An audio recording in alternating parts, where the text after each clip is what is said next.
이번 시간은 32번째 시간입니다. 포로 귀환 시대에 학개, 스가랴, 말라기 소대언서를 살펴보겠습니다. 지난 시간하고 이어지는 내용이니까 같은 맥락에서 이해하면 되겠습니다.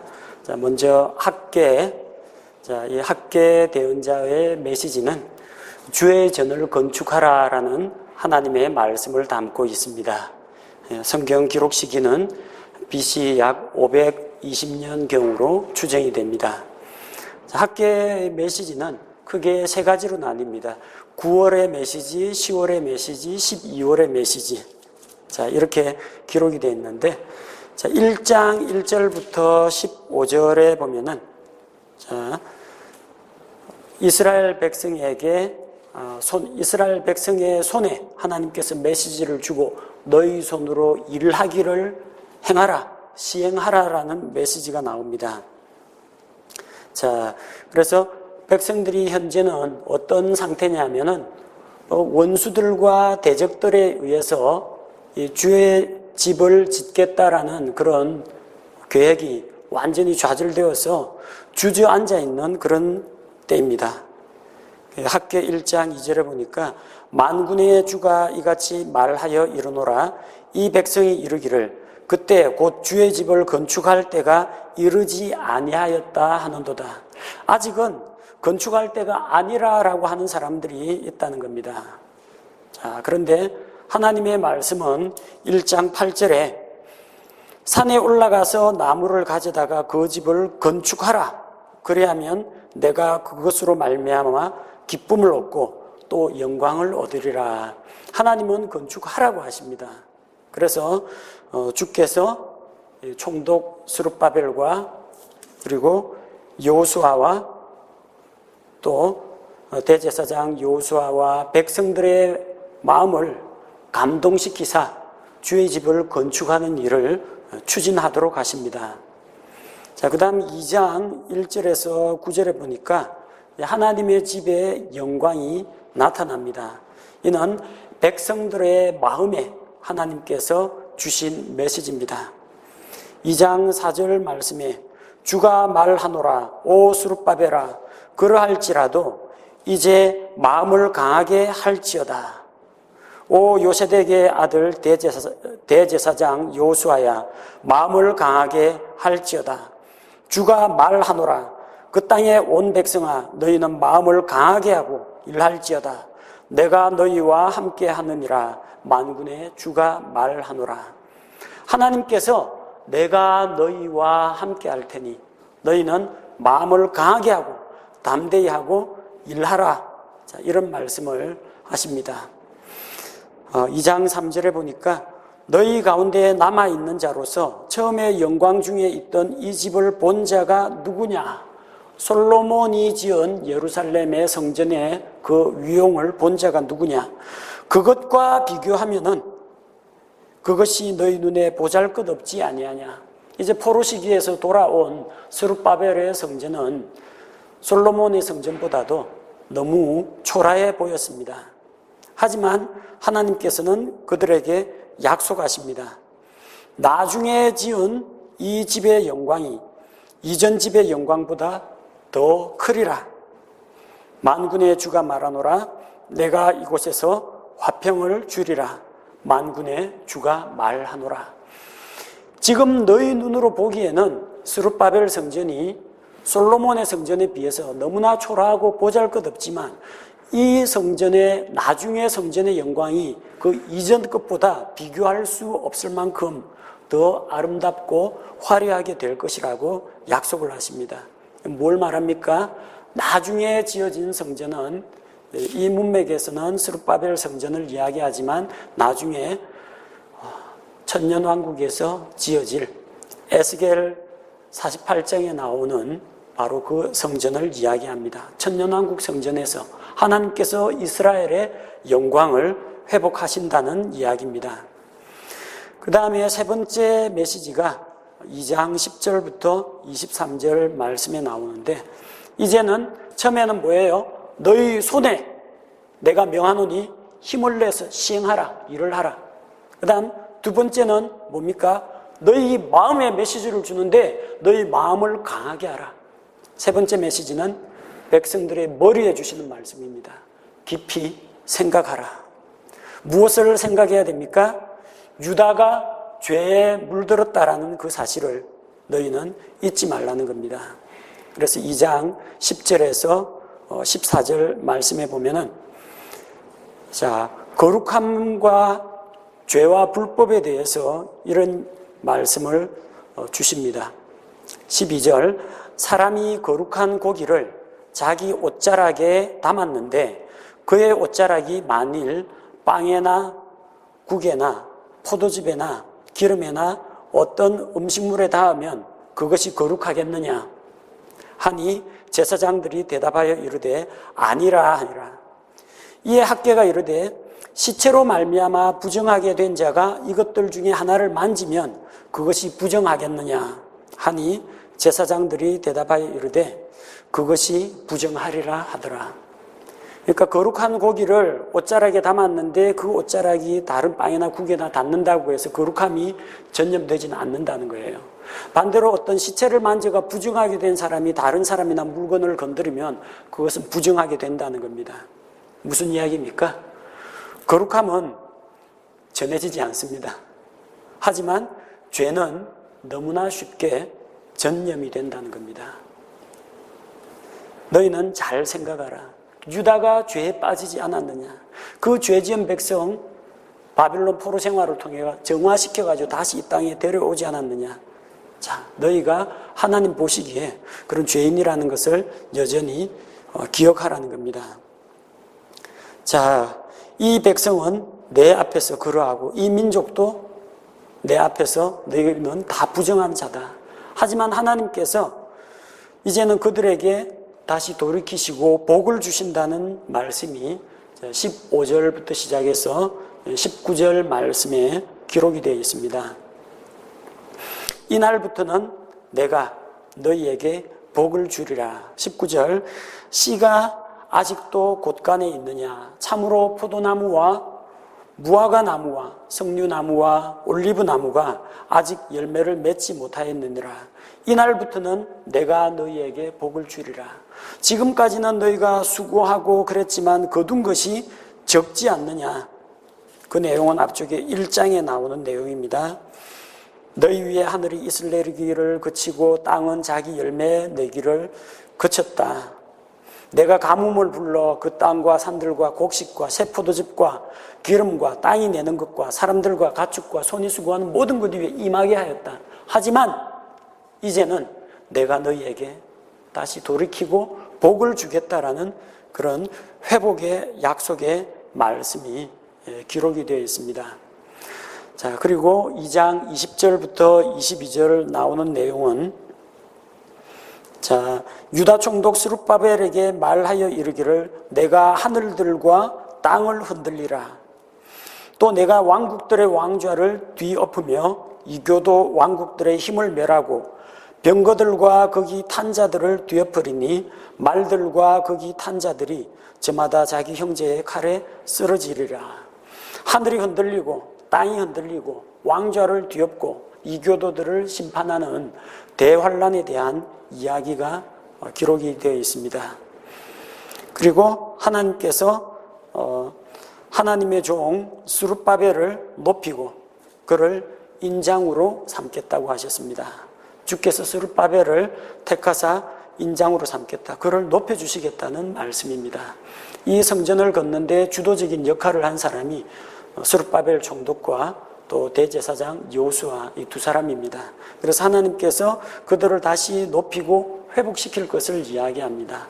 또 마지막 날들에는 바로 이 정치와 그리고 종교와 또 이 모든 것들을 다 주관하는 왕이시요 제사장이시요 대언자이신 예수 그리스도가 오셔서 지극히 높고 존귀하게 되시며 천년왕국에서 땅끝까지 철장 권세로 다스리는 그 일이 일어나게 될 것을 예표적으로 하나님께서 보여주신 겁니다.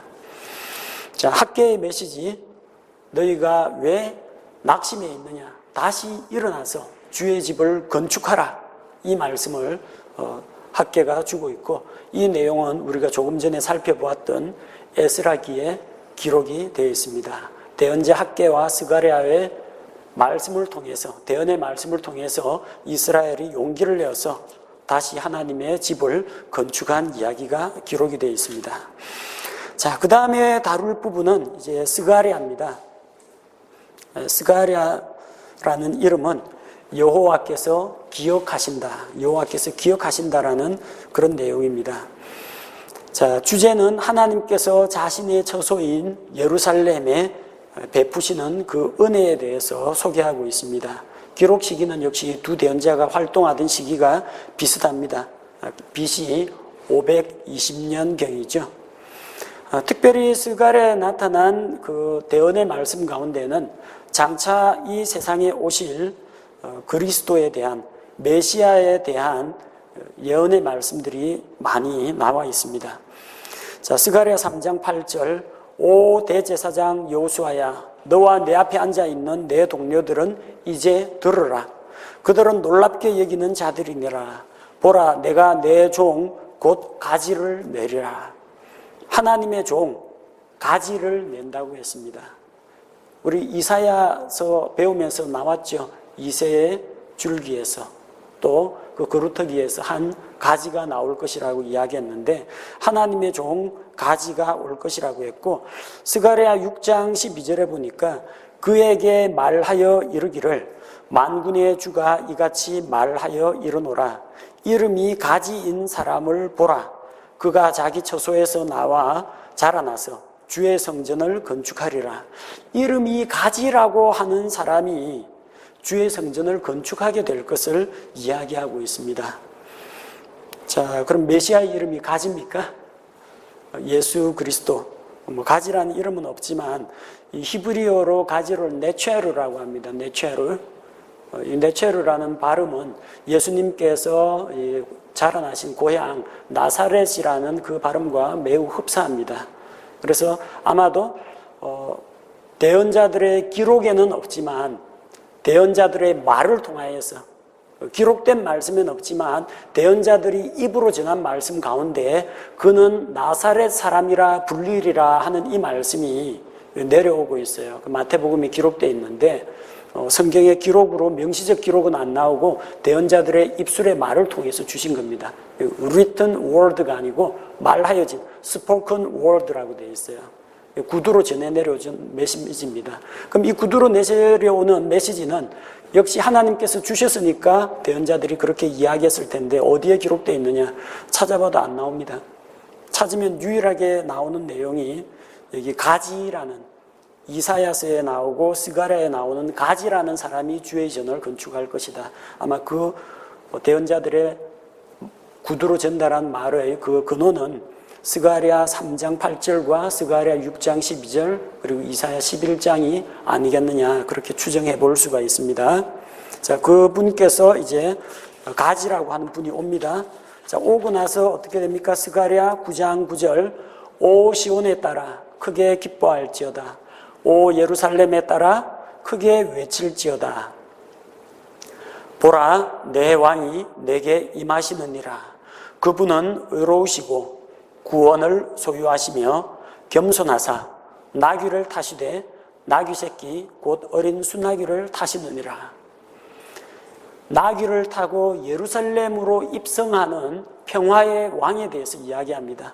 언제 이 일이 일어났습니까? 예수님께서 예루살렘에서 수제사장들과 서기관들과 바리새인들에게 고난을 당하고 십자가에서 죽으시기 위해서 나귀 타고 예루살렘에 입성할 때 이 대언의 말씀이 성취가 되었습니다.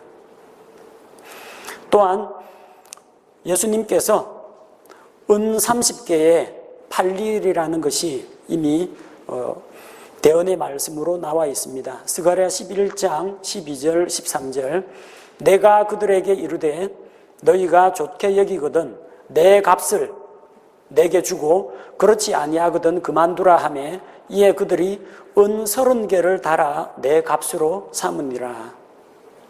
또 주께서 내게 이르시되 그것 즉 그들이 나를 평가하여 매긴 그 상당한 값을 토기장이에게 던지라 하시기에 내가 그 은 30개를 취해 주의 집에서 토기장이에게 던지고, 은 30개 우리 복음서에서 읽었죠?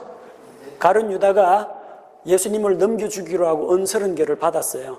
주의 집에서 은 30개가 이 가룟 유다 손으로 들어왔어요. 나중에 그 은 30개에 예수님이 팔린 것을 나중에 유다가 보고 후회를 하죠. 후회를 하고 그 은을 이거 필요 없다, 다 가져가라, 내가 무죄한 피를 팔았다 하면서 후회를 합니다. 그리고 자기는 목매어 죽습니다. 근데 그 은을 가지고 제사장들이 뭐합니까? 이것은 피값이다, 이거 함부로 성전에 두면 안 되겠다, 그걸 가지고 토기장이의 밭을 사서 나그네들의 묘지를 삼겠다라고 합니다. 토기장이의 밭을 삼는다고 했는데 여기 그 상당한 값을 토기장이에게 던지라 기록이 되어 있죠. 사도행전에 나오는 내용하고 같이 연결이 됩니다. 마태복음과 사도행전, 스가랴를 종합해서 보면은 이게 예수님에 대한 대언의 말씀이라는 것을 알 수가 있습니다. 그 다음에 예수님께서 십자가에서 고난당하실 것이라는 것이 스가랴 12장 10절에 기록이 되어 있습니다. 내가 다윗의 집과 예루살렘 거주민들 위에 은혜의 영과 간구하는 영을 부어주리니 그들이 곧 자기들이 찌른 나를 바라보고, 누가 누구를 찔렀어요? 이스라엘 백성들이 예수 그리스도를, 물론 직접 찌른 것은 로마의 군병이겠지만, 사람이 자기 외아들을 위하여 애곡하듯 그를 위하여 애곡하며 사람이 자기의 처음 난 자를 위하여 쓰라리게 슬퍼하듯 그를 위하여 쓰라리게 슬퍼하리로다. 그들이 자기들이 찌른 나를 바라보게 될 것이다. 예수님이 고난당하실 것이 이미 예언이 되어 있고, 스가랴 13장 7절에 보니까 만군의 주가 말하노라. 오 가라, 깨어서 내 목자 곧 내 동료인 그 남자를 치라, 목자를 치라. 그리하면 양들이 흩어지리니 내가 내 손을 돌이켜 작은 자들 위에 두리라. 내 목자를 치라는 겁니다. 그러면은 양들이 흩어질 것이다. 예수님께서 겟세마네 동산에서 기도하시고, 그리고 대제사장과 그 부하들이 와서 예수님을 체포해서 잡아가죠. 그래서 모두 다 예수님을 버리고 그 양들이, 목자가 잡혀가니까 양들이 뿔뿔이 흩어지게 될 것을 예언하고 있습니다. 그리고 마지막으로 스가랴 14장 4절 5절에 보니까 예수님의 지상 재림에 대한 이야기가 나옵니다. 그날에 그분의 발이 예루살렘 앞 동쪽에 있는 올리브산 위에 설 것이요, 올리브산이 거기에 한가운데에서 동쪽과 서쪽으로 갈라짐으로 심히 큰 골짜기가 생길 것이며 그 산의 반은 북쪽으로 그 산의 반은 남쪽으로 이동하리라. 또 너희가 그 산들의 골짜기로 도망하리니 이는 그 산들의 골짜기가 아사레까지 이를 것이기 때문이라. 참으로 너희가 도망하되 유다 왕 우시야 시대의 지진 앞에서 피하여 도망한 것 같이 하리라. 또 주 내 하나님께서 임하실 것이요 모든 성도가 너와 함께 임하리라. 예수님의 발이 예루살렘 앞 동쪽에 있는 올리브산에 서실 것이라고 했습니다. 우리 에스겔 조금 전에 살펴봤는데, 앞서 살펴본 에스겔에서 하나님의 영광이 성전 문을 빠져나가서 그 다음에 동쪽 문으로 나가고 예루살렘 동편에 있는 올리브산 쪽으로 사라졌다고 했어요. 영광이 유다에게서 떠났다는 이야기입니다. 예수님께서 부활하신 이후에 제자들을 데리고 올리브산으로 가셨고 올리브산에서 승천을 하셨습니다. 그때 흰옷 입은 두 사람이 너희 갈릴리 사람들아 어찌하여 하늘로 올려가신 그분을 바라보고 있느냐. 너희 가운데에서 올려가신 그분께서 너희 가운데서 올려가심을 본 그대로 다시 오시리라. 그대로 다시 오려면 어디로 와야 돼요? 올리브산으로 돌아와야 돼요. 스가랴 14장 4절 5절에 나오는 말씀을 보니까 예수님의 발이 예루살렘 동쪽에 있는 올리브산 위에 다시 서실 것이 기록이 되어 있습니다. 자, 그리고 그때 그분만 오시는 것이 아니라 모든 성도가 그분과 함께 내려올 것입니다. 이것은 예수님의 지상 재림에 대한 예언의 말씀입니다. 자, 자, 스가랴의 전체 내용을 우리가 살펴보면은 첫 번째 1장부터 6장까지가 스가랴가 보는 그 환상 계시입니다. 자, 첫 번째 이제 말들의 환상이 나오죠. 1장 7절부터 17절까지 주의 천사가 예루살렘을 두루 다니면서 살펴보는 이야기가 나옵니다. 예루살렘의 지금 현재 상태가 어떠한가 돌아보는 게 나오고, 스가랴 1장 18절에서 19절에 보니까 뿔 4개가 나옵니다. 뿔 4개는 이스라엘을 흩어버린 이방 민족에 대한 이야기입니다. 어느 민족요? 아시리아, 이스라엘 북왕국, 남왕국을 멸망시킨 바빌론, 그리고 페르시아, 로마 이런 왕국들을 이야기합니다. 근데 1장 20절과 21절에 가면은 네 목수가 나타나서 그 뿔들을 제거하도록 합니다. 자, 그것들을 문질러 벗기고 이 목수들이 그 뿔을 이방인들의 뿔들을 쫓아내기 위해서 목수가 왔다는 겁니다. 이방 민족에 대해서 하나님의 심판이 임한다는 사실을 선포하고 있습니다. 자, 그 다음에 이제 스가랴 2장 1절부터 13절에 측량줄을 가진 자가 와서 예루살렘을 측량합니다. 역시 천년왕국 때에도 에스겔 40장과 48장에 보면 한 사람이 갈대로 만든 자를 가지고 예루살렘의 그 장과 광을 측량하는 이야기가 나옵니다. 그 다음 대제사장 여호수아의 환상을 봅니다.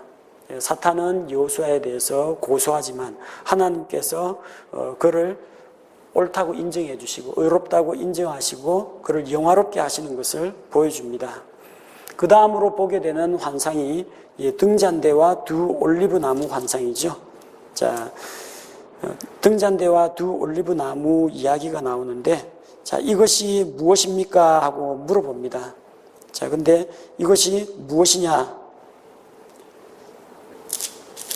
이 두 올리브 나무가 의미하는 바는 14절에 이들은 기름 부음 받은 두 사람들로 온 땅의 주 곁에 서는 자들이니라. 그래서 이 스가랴가 이 대언의 말씀을 할 당시에 주 앞에 모셔서 가지고 이 주의 전을 건축하고 하나님께서 이 예루살렘에 다시 긍휼을 베푸시는 그 일을 수행한 사람은 두 사람이에요. 스룹바벨과 여호수아입니다. 제사장 여호수아와 총독 스룹바벨입니다.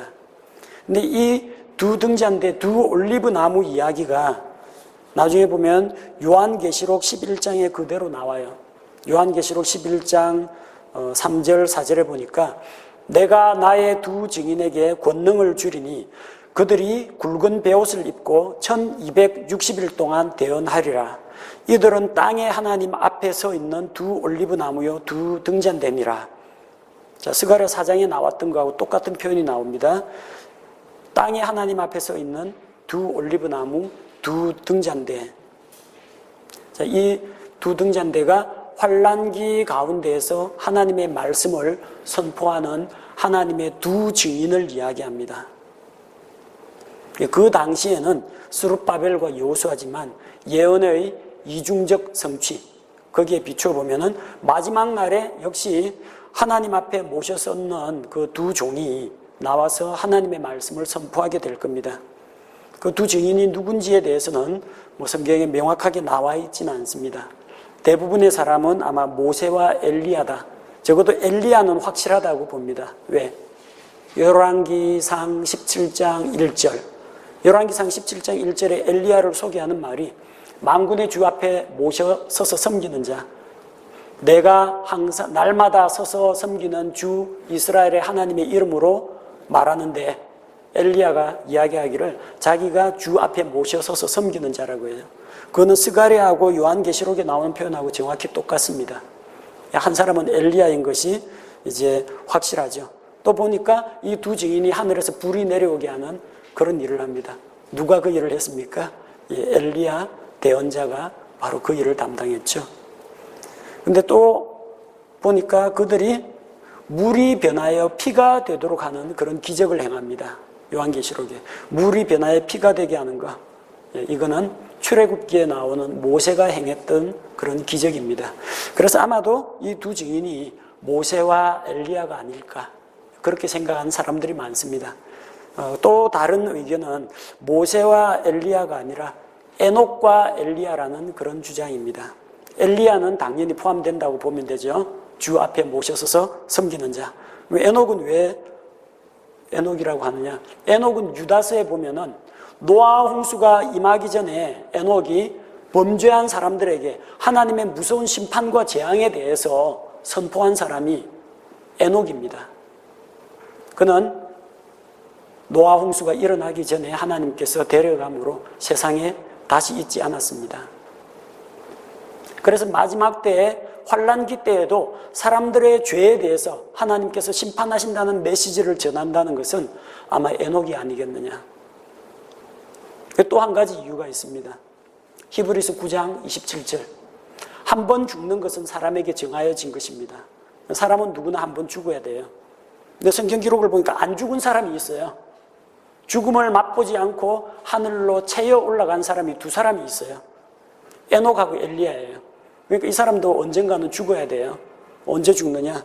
환난기 때 두 증인으로 이 땅에 내려와가지고 대언의 말씀을 하다가 짐승에게, 적 그리스도에게 잡혀 죽고 그 다음에 부활해서 하늘로 올려갑니다. 그렇게 되면 성취가 되겠죠. 만약에 모세라고 하면은 모세는 신명기에서 벌써 한 번 죽었어요. 근데 또다시 내려와 또 죽으라면 그건 모세를 두 번 죽이는 일입니다. 그러니까 아무래도 모세와 엘리야보다는 좀 에녹과 엘리야 쪽도 좀 설득력이 있다. 그렇게 보입니다.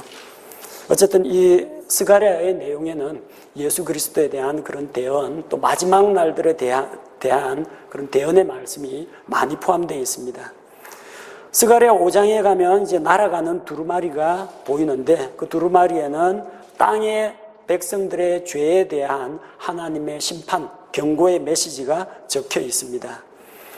또 에바 속 여인의 환상을 통해서 그 여인은 사악한 존재라는 것, 그녀의 처소는 바빌론에 있다라는 것을 보여줍니다. 즉 하나님께 처음으로 반역을 꾀한 곳이 바빌론입니다. 니무롯을 중심으로 창세기 11장에. 그 다음에 마지막으로 반역할 곳도 역시 바빌론의 음녀입니다. 그래서 그들에 대한 하나님의 심판을 보여주고 스가랴 6장 1절에서 8절에 보니까 네 병거가 나오죠. 근데 그 병거를 끌고 있는 말이 붉은 말, 검은 말, 흰 말, 회색, 젓갈색 말 이렇게 나옵니다. 이건 요한계시록 6장 2절에서 8절에 나오는 말탄 네 사람 이야기가 나오죠.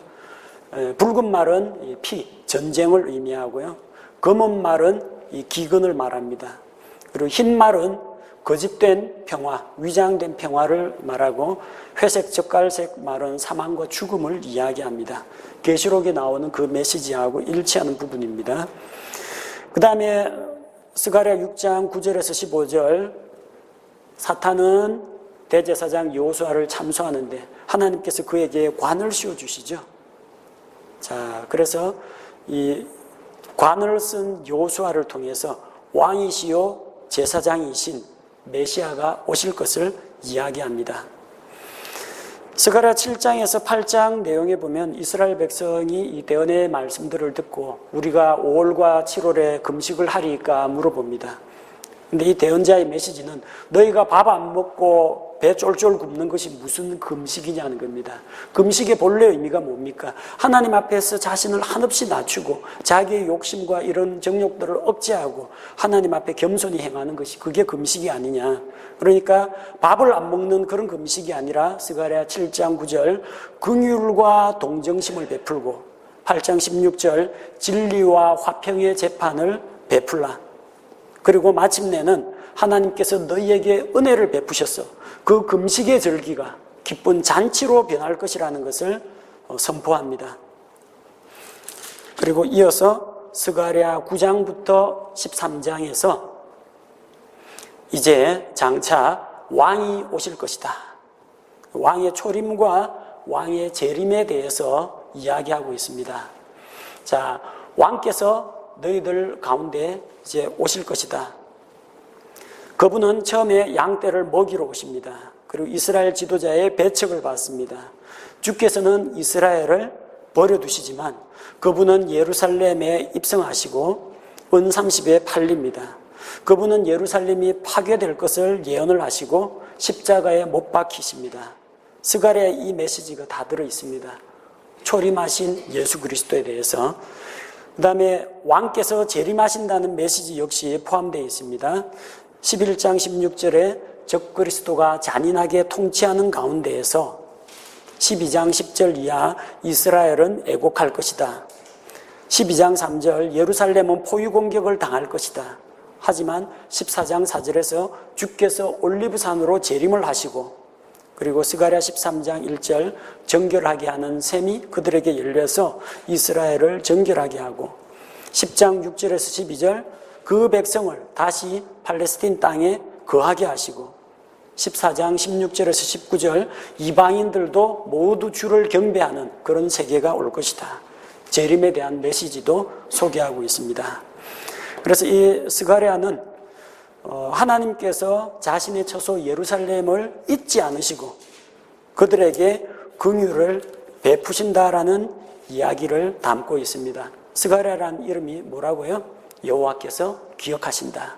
여호와께서 예루살렘을 잊지 아니하시고 기억하시는데, 그래서 이 예루살렘에 은혜를 베푸셔서 다시금 왕이 이 도시를 방문하시고 이 땅에 영원토록 망하지 않는 왕국을 세우시고 다윗의 왕좌에 앉아서 영원토록 다스리신다. 자, 이런 메시지를 전하고 있습니다.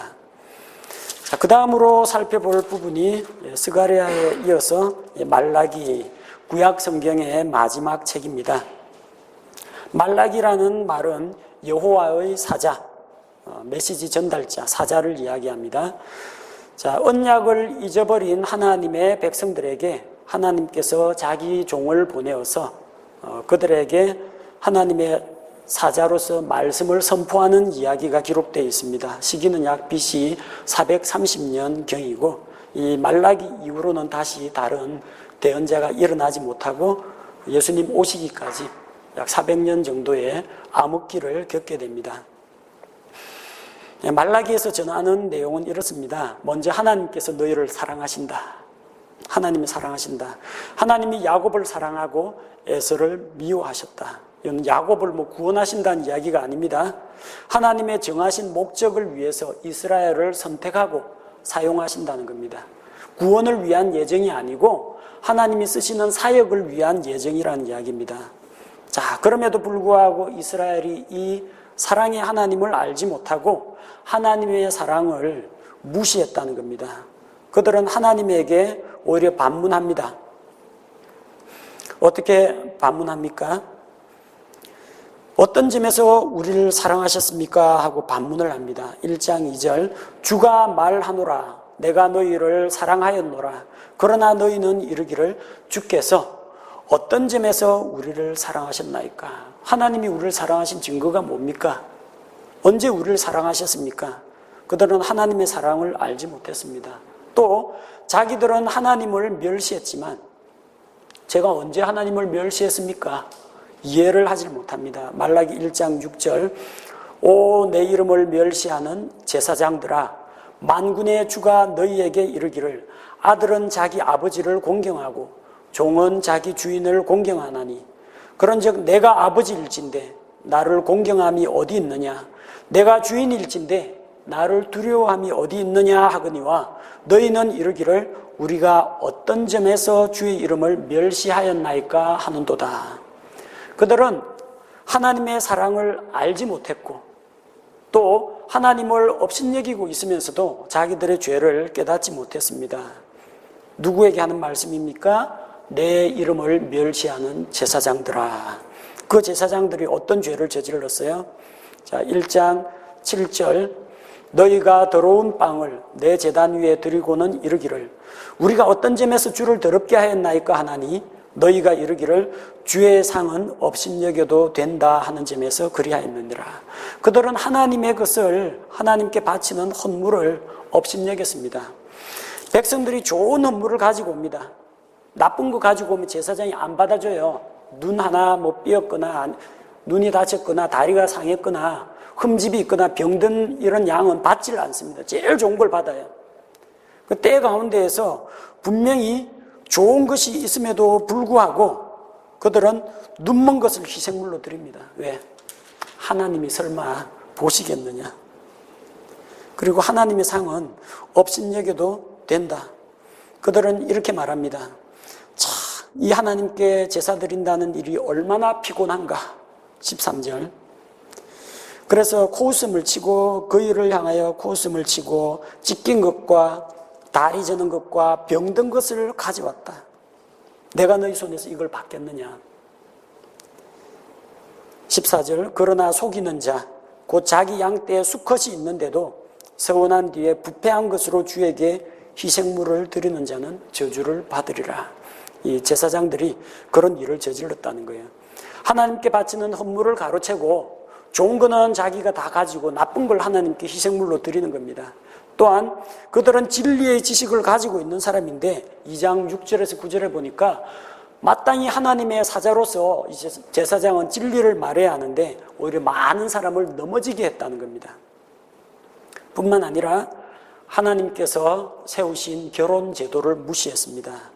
2장 10절에서 16절에 보면은 하나님께서 한 남자와 한 여자를 통해서 부부를 만들고 하나님께서 이렇게 짝을 지어주셨는데 그들은 자기 어린 시절의 아내를 배신하여 아내를 저버렸다는 겁니다.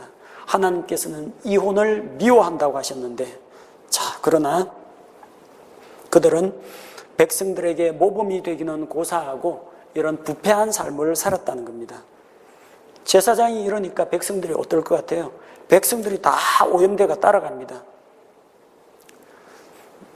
3장 5절에 보니까 내가 심판하려고 너희에게 가까이 임하리니 곧 내가 마법사와 간음하는 자와 거짓 맹세하는 자와 품삯으로 품꾼을 억누르고 과부와 아버지 없는 자를 학대하며 타국인을 쫓아내어 그의 권리를 빼앗고 나를 두려워하지 아니하는 자들을 대적할 신속한 증인이 되리라. 만군의 주가 말하노라.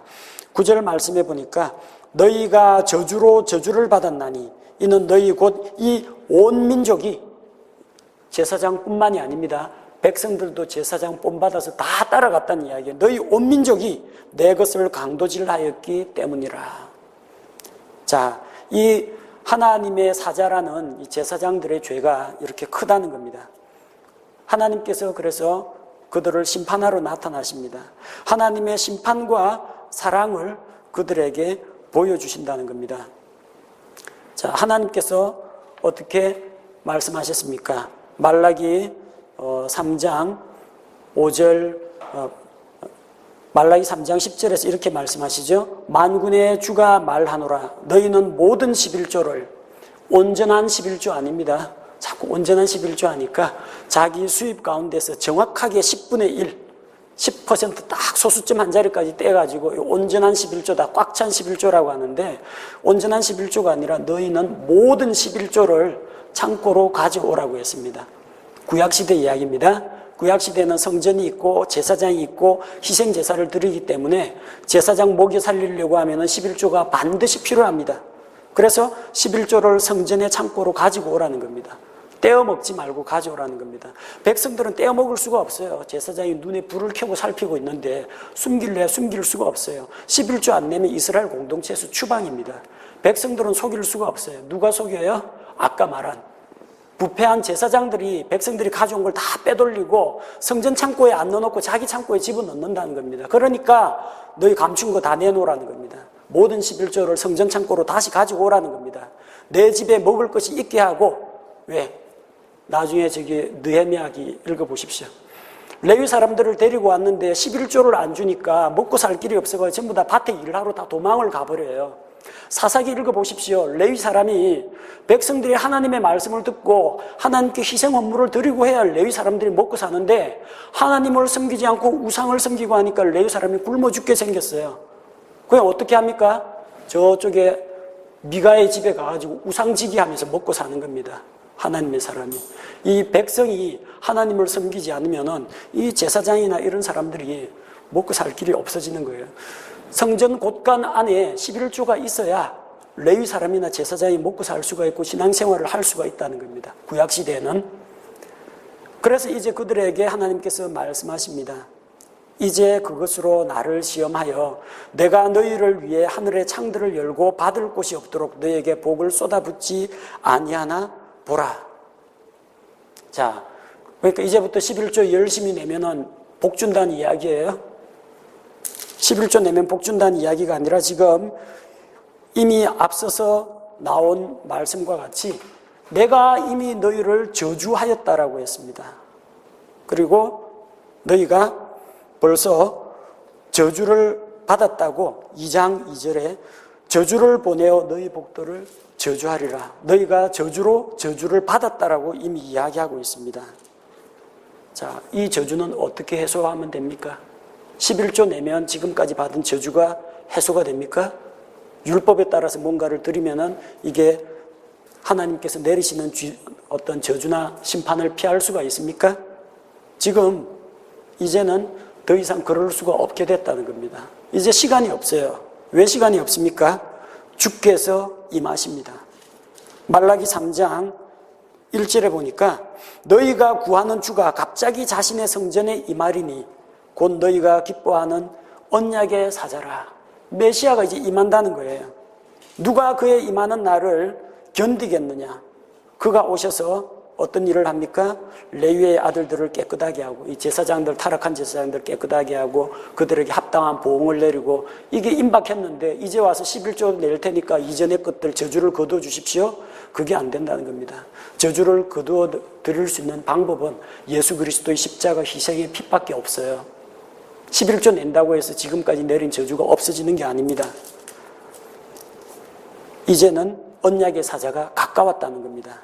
말라기 4장으로 넘어가면은 이제 메시아가 오기에 앞서서 대언자 엘리야가 먼저 오게 됩니다. 4장 5절 보니까 보라 크고 두려운 주의 날이 이르기 전에 내가 대언자 엘리야를 너희에게 보내리니 그가 아버지들의 마음을 자녀들에게로 돌아오게 하며 자녀들의 마음을 그들의 아버지들에게로 돌아오게 하여 내가 와서 저주로 그 땅을 치지 아니하게 하리라. 어떻게 하면 저주로 땅을 치지 않는다고요? 11조 내면 저주로 땅을 치지 않는다고요? 그 이야기가 아니죠?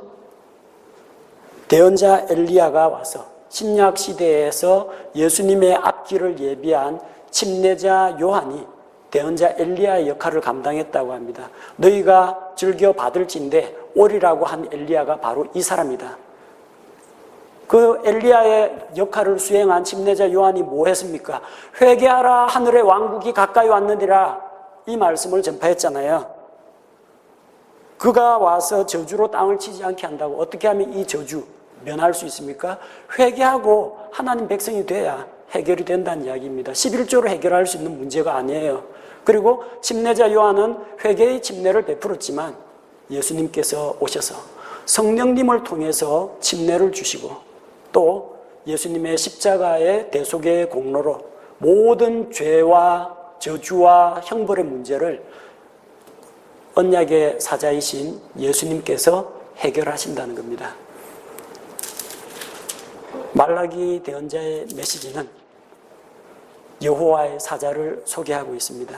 원래는 제사장이 하나님의 사자로서 진리의 말씀을 전해야 하는데 이 제사장들이 다 부패하고 타락하고 이렇게 어긋난 길로 갔기 때문에 이제는 하나님께서 대언자 엘리야, 침례자 요한을 먼저 보내고 그 다음에 메시아를 보내서 이 모든 죄와 저주의 문제를 해결해 주신다. 그 약속의 말씀으로 구약 성경 말라기가 마무리 짓고 있습니다. 이후 약 400년간의 침묵기, 암흑기를 거쳐서 이 땅에 예수 그리스도께서 오시고 이제 신약 시대를 향하여 예수님께서 신약을 열어가십니다. 자, 그래서 오늘 이 말라기에 대한 설명을 마지막으로 구약개론 강좌를 모두 마치겠습니다. 감사합니다.